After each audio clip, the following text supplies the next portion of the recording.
Hi guys. So we're going to keep working on the notes for 121. So last time we went through the top part here, we went through the first two examples.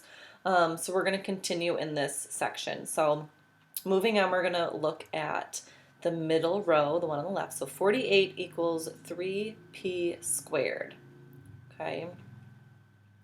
So for this one, when we say furthest from the variable first, it kind of doesn't help us know what to do. So I still want to start the same way. I draw a line through my equal sign. And I have to get rid of this 3 out in front, so my coefficient and the coefficient and the exponent, so it's being squared. For this, we want to get rid of the exponent last. So if you want to make a note of that, you can. So we can write that on the side here. So exponent last. So I want to start by getting rid of this 3. So my 3 is being connected to my variable by multiplication. So they're squished together, and so they're being multiplied, which means I have to use the inverse of multiplication. So the inverse of multiplication is division. So I want to divide this side by 3. If I divide the right side by 3, I also have to divide the left side by 3. So I'm dividing both sides by 3. What happens is the 3's on the right will cancel. And then I want to simplify what I have. So I'm going to use my calculator, and I'm going to do 48 divided by 3, and I get 16. So I have 16 equals, and then what I'm left with is my p squared.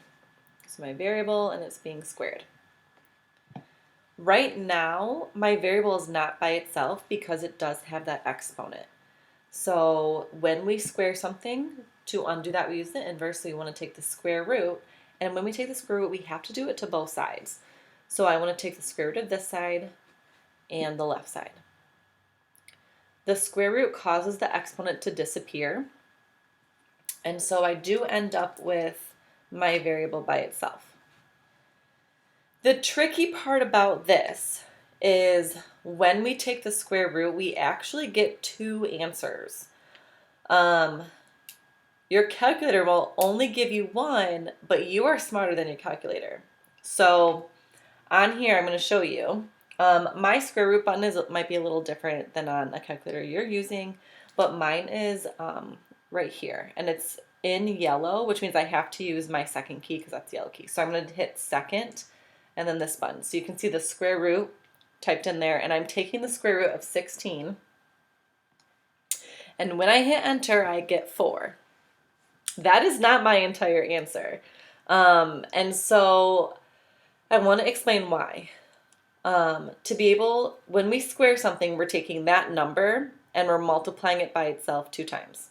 So if I were to type in 4 squared, I should get 16. Because when we take the square root of 16, I get 4. Another thing I could do is if I type in -4 and I square that. So -4 times -4 also gives me a positive 16. So when I take the square root of 16, I should not only get positive 4 as my answer, but I also get -4 as my answer. So I need both the positive and the negative versions. So for my answer, you can write 4 and -4, or there is this little symbol where we say plus or minus 4, because that means we can have positive 4 as one of our answer, and also -4 as an answer. So we have 2 answers for this one. So I want to make a note on the side so that I remember in case I come across this again. So let's say when we take the square root, we get a positive answer and we get a negative. I guess I can write out negative answer. Okay, so this is super important. Whenever we take the square root, we get 2 answers, the positive and the negative of the same number. Okay, so we're going to do the one to the right of it. This one's different from what we've seen. So see if you can have an idea of what's different about this.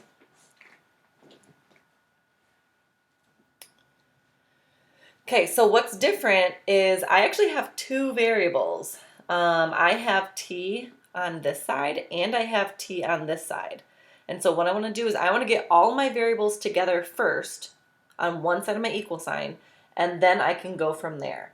So for this, it doesn't matter what side you move it on, but if I move this 3t over here, I'm left with nothing. And so I don't like that idea. And so what I'm going to do is I'm going to move my 4t over here.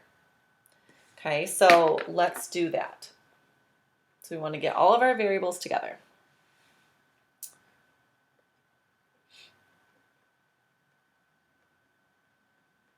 So I want to look at my 4t. It is positive.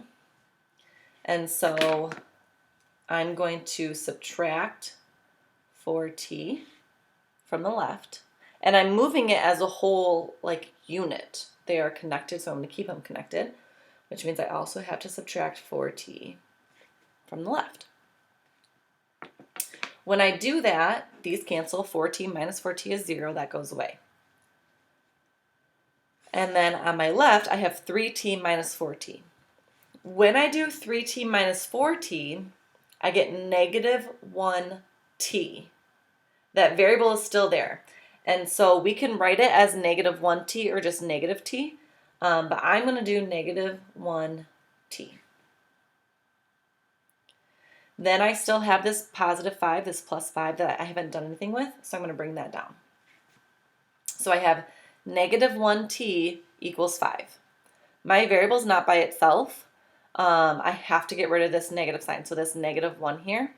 And so this negative 1 is being connected by multiplication. The inverse of multiplication is division. So I want to divide both sides by negative 1. Negative 1 divided by negative 1 turns into a positive 1. And so I'm left with just 1t on the left. So t equals 5 divided by negative 1 ends up being negative 5. And then I'm all set because my variable is by itself. So this one was different because we had variables on both sides. We want to get them all to one side before we continue anything else. Okay, so if we flip back to our independent practice,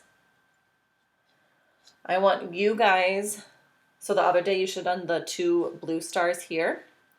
I want you guys to do this one. So this one has that exponent that we just did an example of, doing the square root eventually at some point. And then we haven't gone over parentheses yet, so you're just going to do this one.